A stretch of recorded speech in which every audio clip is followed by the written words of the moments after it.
Hi, I'm Karole Armitage, and I'm a choreographer. The personal trait that I'm most proud of is my love of nature. It's really gives me so much inspiration, and I actually more and more think art is shared by animals, and I think looking at the world from this non-human centrist point of view, even when it comes to art, is like the new frontier. Well, I invented the style of being a punk ballerina, sort of that, that was the whole purpose. And I was a modern dancer with Merce Cunningham, John Cage was the composer in residence. And I just started to feel like I need to do something more of my own time. And punk was what was going on. And this was also a time when a very puritanical, authoritarian sort of system was governing the art world. And by the art world, I mean dance, music. Very puritanical and self-righteous. And I thought, it's time to liberate the arts so that we can bring in personal expression and talk about what it feels like to be alive, what it means, and share with the audience. Because this was the time of the no manifesto, no emotion, no virtuosity, no costumes, no philosophy, no music. And I just thought, can't we say yes to life? Mental processes of science and art are very similar. The look for interesting problems to solve, you're sort of doing it.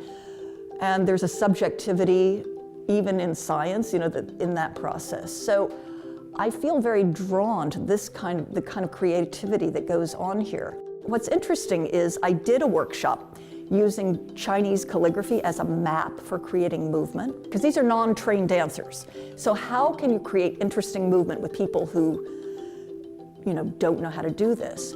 So we take a word like neuron and we create a little dance phrase based on the calligraphy. And what's cool about this is the engineers are incredibly athletic, and they throw themselves into it, making really wild movement. It's like, Andy Warhol's soup cans.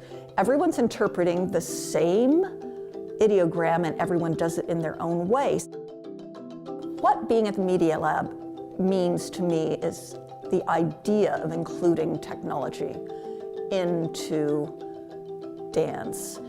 Because I've always said to myself, and even publicly, that what's so marvelous about dance is the fact that there's absolutely no technology, other than the technology of our bones and muscles. And that, of course, is a very complicated technology, the body's technology.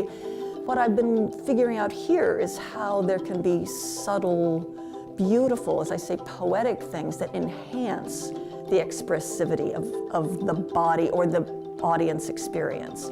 We go into these kind of altered consciousness, which is, really very interesting, because I think, eroticism is a kind of altered consciousness, or spirituality, or imagination. So it's kind of using these poetic ideas of technology with the body to create these kind of dream state experiences.